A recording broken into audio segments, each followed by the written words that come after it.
जय श्री राम। मैं प्रभु श्री राम का सेवक अर्थात आप सभी प्रभु श्री राम से प्रेम करने वाले भक्तजनों का दास एक बार फिर से आपके चरणों को नमस्कार करता हूं और राम राज्य परिवार में आपका स्वागत, वंदन और अभिनंदन करता हूं। भक्तजनों, हम सभी चाहते हैं कि राम राज्य फिर से स्थापित हो, परंतु राम राज्य से पहले हमें प्रभु श्री राम के जीवन को समझना होगा, उनके चरित्र को समझना होगा। जब सभी धर्म के मानने वाले लोग प्रभु श्री राम को जान लेंगे, उनके जीवन चरित्र को समझ लेंगे, तो सभी कोई अपना अपना धर्म छोड़कर प्रभु श्री राम की भक्ति में लीन हो जाएंगे और फिर हर ओर प्रभु श्री राम की जय जयकार होने लगेगी और फिर आप देखेंगे कि राम राज्य स्थापित हो चुका है। तो इसके लिए सभी को रामचरितमानस का पाठ करना होगा, रामचरितमानस को समझना होगा। परंतु आज के इस भागदौड़ के माहौल में किसी के पास इतना समय नहीं कि वह रामचरितमानस का पाठ नियम पूर्वक प्रतिदिन कर सके। तो प्रभु श्री राम ने कृपा करके दास को यह सेवा दे दी है। इस चैनल के माध्यम से आप दैनिक जीवन के कर्तव्यों का पालन करते हुए अपने मोबाइल के माध्यम से प्रभु श्री राम का गुणगान अर्थात रामचरितमानस बड़ी आसानी से सुन पाएंगे और प्रभु श्री राम की भक्ति का आनंद ले पाएंगे। इसी उद्देश्य के हेतु राम राज्य परिवार का निर्माण हुआ है। भक्तजनों, अभी तक आपने श्री रामचरितमानस के बाल कांड का अध्याय 3 देख चुके हैं। अगर आप पहली बार यह वीडियो देख रहे हैं तो चैनल में जाकर पिछले सारे वीडियो देख सकते हैं। भक्तजनों, मैं आशा करता हूं कि आपको अपने इस दास की यह सेवा भक्तिमय लग रही होगी।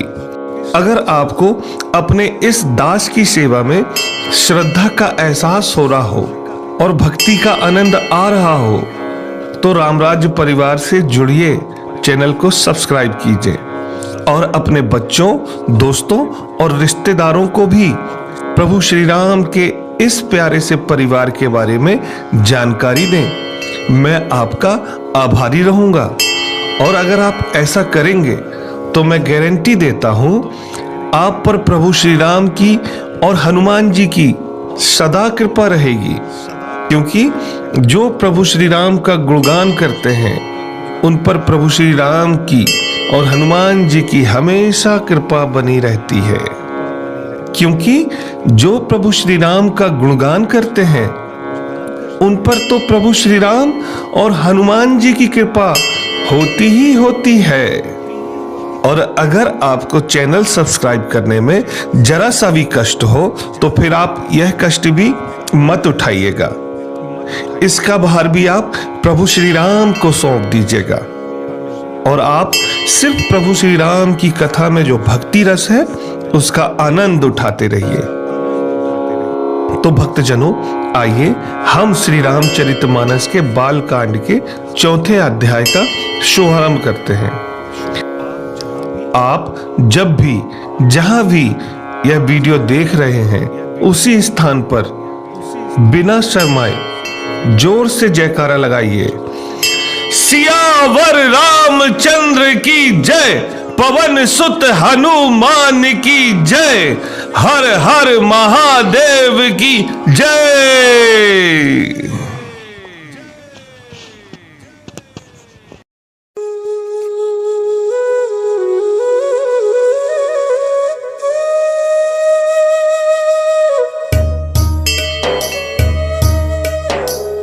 भक्तजनों, आपने पिछले अध्याय में देखा गोस्वामी तुलसीदास जी ने रामचरितमानस का आधार लेकर बताया कि संतों और दुष्टों में क्या अंतर होता है। इस 4थे अध्याय में आप जानेंगे कि आपके जीवन में संगति का प्रभाव क्या होता है मंगल भवन अमंगल हारी, द्रवौ सुदशरथ अजर बिहारी। जड़ चेतन गुण दोषमय रामा, विसब कीन करतार सिया रामा। संत हंस गुण गई पै रामा, परिहारी बरि विकार सिया रामा। अर्थात विधाता ने इस जड़ चेतन विश्व को गुण और दोष से रचा हुआ है। संत रूपी हंस दोष रूपी जल को छोड़कर गुण रूपी दूध को ही ग्रहण करते हैं, और जो दुष्ट जन होते हैं वह सदैव बुराई रूपी विष का ही पान करते हैं। अस विवेक जब जई विधाता, तब तजी दोष गुनई मनुराता। काल सुबाहु करम बरियाई, भले प्रकृति बस चुकई भलाई। अर्थात विधाता जब इस प्रकार विवेक देते हैं, तब इंसान दोषों को छोड़कर मन में गुणों से अनुरक्त होता है। अर्थात जब प्रभु श्री राम की कृपा होती है तो इंसान में विवेक जागृत होता है, तब वह अपने दोषों को छोड़कर गुणों से परिपूर्ण होता है। काल स्वभाव और कर्म की प्रबलता से भले लोग माया के बस में होकर कभी कभी भलाई से चूक भी जाते हैं। अर्थात हमारे जीवन में कभी ऐसा वक्त भी आ जाता है जब हम भलाई से चूक जाते हैं। सो सुधरई हरि जन जिम लेहि, दली दुख दोष बिमल जसु देहि। खलऊ करई भल पाई सुसंगु, मिटई न मलिन सुबाऊ अबंगु। अर्थात भक्तजन जीवन में कभी कभी होने वाली चूक को सुधार लेते हैं और दुख दोषों को मिटाकर शांति पूर्वक जीवन को व्यतीत करते हैं। वैसे ही दुष्ट जन कभी कभी अच्छी संगति पाकर भलाई का काम कर लेते हैं, परंतु उनका कभी भी भंग न होने वाला मलिन स्वभाव नहीं मिटता। अर्थात जो दुष्ट जन होते हैं वे भले अच्छे काम कर ले, लेकिन उनके स्वभाव में उनकी राक्षस वृत्ति दिखाई दे जाती है, उनकी दुष्टता दिखाई दे जाती है। लखी सुबेश जंग बंचक जेऊ, बेस प्रताप पूजहि तेऊ। उग्रहि अंत न होई निबाहु, काल ने जिमि रावण राहु। अर्थात जो भेषधारी ठग हैं, उन्हें भी उनकी वेशभूषा देखकर जो विवेकी लोग हैं उन्हें पूज लेते हैं, परंतु एक ना एक दिन वे पकड़े ही जाते हैं। अंततः उनका कपट निभता ही नहीं है।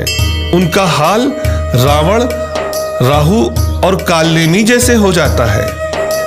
भक्तजनों, आज हम जो भेषधारी साधु संतों के बारे में अखबार में, न्यूज चैनलों में देखते रहते हैं, सुनते रहते हैं, उन भेषधारी ठगों के बारे में तुलसीदास जी ने रामचरितमानस के माध्यम से बहुत पहले ही बता दिया था। किहूं को बेसु साधु सन्मानु, जिमि जग जामवंत हनुमानु। हानि कुसंग सुसंगति लाहू, लोकौ वेद विदित सब काहू। अर्थात बुरा भेष बना लेने पर भी साधुओं का सम्मान ही होता है, जैसे जगत में जामवंत जी और हनुमान जी का सम्मान होता है। बुरे संगत से हानि और अच्छे संगत से लाभ होता है।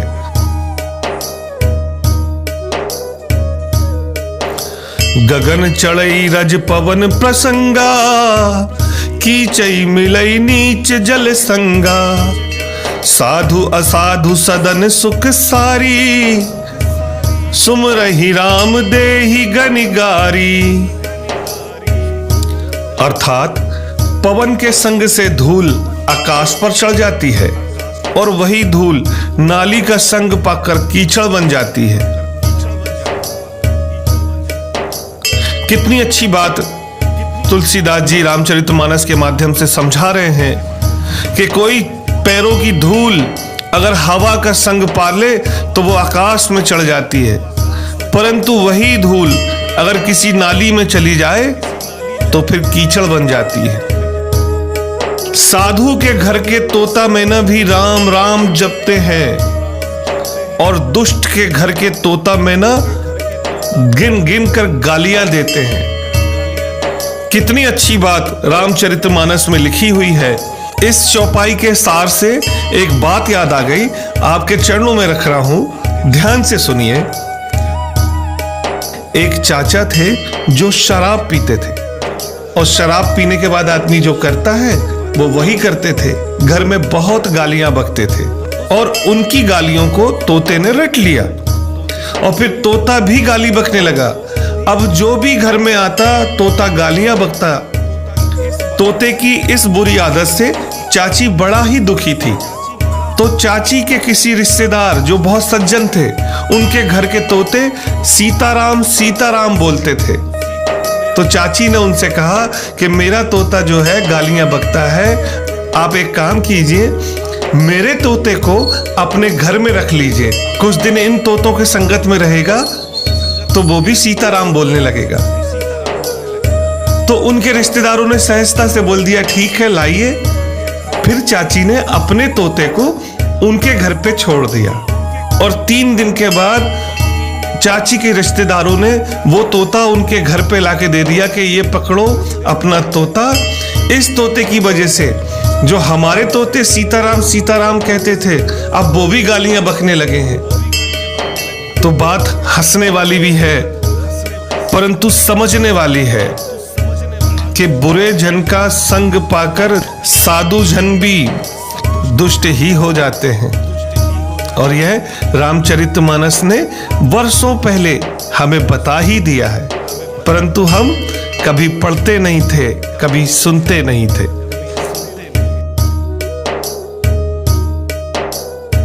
धूम कुसंगति कारिख हो, लिखई पुराण मंजू मसु सो। सोई जलानल अनिल संघाता, होई जलद जग जीवन दाता। अर्थात कुसंग के कारण धुआं कालिख बन जाता है और वही धुआं सुसंग से सुंदर स्याही होकर पुराण लिखने के काम में आता है और वही धुआं जल अग्नि और पवन के संग से बादल होकर जगत को जीवन देने वाला बन जाता है। अर्थात धुआं अगर किसी केमिकल का हो, प्लास्टिक का हो तो दुखदाई हो जाता है, हानिकारक हो जाता है और वही धुआं किसी धूप और अगरबत्ती से मिल जाए तो हमें सुख देता है, सुगंध देता है। संगति का बड़ा महत्व है। ग्रह बेजस जल पवन पट रामा, पाई कुजोग सुजोग सिया रामा। होई है कुवस्तु सुवस्तु जग रामा, लखई सुलक्षण लोग सिया रामा। अर्थात ग्रह, औषधि, जल, वायु और वस्त्र, यह सब भी कुसंग और सुसंग पाकर संसार में बुरे और भले पदार्थ हो जाते हैं। चतुर एवं विचारशील पुरुष ही इस बात को जान पाते हैं। संप्रकाश तम पाक दोहु रामा, नाम भेद विधि कीन सिया रामा। शशि शोषक पोषक समझी रामा, जग जस अप जस दीन सिया रामा। अर्थात महीने के दोनों पखवाड़ों में उजियारा और अंधेरा समान ही होता है, परंतु विधाता ने इसके नाम में भेद कर दिया है। एक का नाम शुक्ल और दूसरे का नाम कृष्ण रख दिया है। एक को चंद्रमा का बढ़ाने वाला और दूसरे को घटाने वाला समझकर जगत ने एक को सुयश और दूसरे को अपयश दे दिया है। अर्थात हम देखते हैं कि महीने के 15 दिन रात को चांद की चांदनी रहती है, चांद का उजियारा रहता है, और हम देखते हैं कि 15 दिन चांद नहीं रहता, मतलब अंधेरा रहता है। इसी को विधाता ने नाम दे दिया है। एक का नाम शुक्ल पक्ष रख दिया है और दूसरे का नाम कृष्ण पक्ष रख दिया है। शुक्ल पक्ष हमें चांदनी देता है, शीतलता देता है, वहीं कृष्ण पक्ष चांद को घटाने वाला समझा जाता है। गैबे जस जल पवन पट पाई को जोग सुजोग, होई है कुवस्तु सुवस्तु जग लखई सुलक्षण लोग। संप्रकाशितम पारक दूह नाम भेद बिहकीन, शशि शोषक पोषक समझी जग जस अपजस दीन। जड़ चेतन जग जीव जत सकल राम मैं जानी, बंदौ सबके पद कमल सदा जोरी जुग पानी। अर्थात तुलसीदास जी इस चौपाई के माध्यम से कह रहे हैं कि जगत में जितने भी जड़ और चेतन जीव हैं, सबको राम में जानकर मैं उन सब के चरण कमलों की दोनों हाथ जोड़कर वंदना करता हूं। भक्तजनों, अगर हम सब ने इस चौपाई का सार समझ लिया और उसे अपने आचरण में ढाल लिया, तो यकीन मानिए हम सब का जीवन स्वर्ग हो जाएगा, हम सब का जीवन धन्य हो जाएगा। यह चौपाई हमें बता रही है कि इस संसार में जितने भी जड़ चेतन हैं, अर्थात कि इस संसार में जितने भी जीव हैं, जितने भी लोग हैं, सबको प्रभु श्री राम जानकर हम सदा उनकी वंदना करते रहें। यही बात किसी संत ने कही है कि नर सेवा नारायण पूजा, मानव को हो मानव प्यारा, एक दूजे का बने सहारा। रामचरितमानस का यह दोहा अगर हम अपने जीवन में चरितार्थ कर लें तो हमारा जीवन धन्य हो जाएगा। देव दनुज नर नाग खग प्रेत पितर गंधर्व, बंदौ किन्नर रजनी चल कृपा करऊं अब सर्व। अर्थात देवता, दैत्य, मनुष्य, नाग, पक्षी, प्रेत, पितर, गंधर्व, किन्नर और निशाचर, सबको मैं प्रणाम करता हूं। आप सब मुझ पर कृपा कीजिए। अर्थात तुलसीदास जी प्रभु श्री राम का चरित्र लिखने से पहले इन सबों की चरणों की वंदना कर रहे हैं और इन सबों से यह प्रार्थना कर रहे हैं कि मुझ पर कृपा कीजिए ताकि मैं प्रभु श्री राम का चरित्र लिख सकूं। मंगल भवन अमंगल हारी, द्रवौ सुदशरथ अजिर बिहारी। भक्तजनों, भगवान प्रभु श्री राम की कथा का यह अध्याय हम यहीं समाप्त कर रहे हैं, अर्थात इस ब्लॉग को हम यहीं समाप्त कर रहे हैं। मैं आशा करता हूं कि आपको अपने दास की यह सेवा भक्तिमय लगी होगी। अगर आपको प्रभु श्री राम की भक्ति का आनंद मिला हो तो अपने दास की इस सेवा का फल दे दीजिए। राम राज्य परिवार से जुड़ जाइए और वीडियो को लाइक कीजिए, चैनल को सब्सक्राइब कीजिए और हाँ, वीडियो शेयर करना ना भूलिएगा। इससे आपके दोस्तों और रिश्तेदारों को भी पता चलेगा कि आप राम राज्य परिवार से जुड़े हुए हैं और आप रामचरितमानस सुनने वाले हैं, रामचरितमानस समझने वाले हैं और रामचरितमानस के सिद्धांतों पर चलने वाले हैं। यही हमारा पहला कदम है राम राज्य की ओर। जय श्री राम।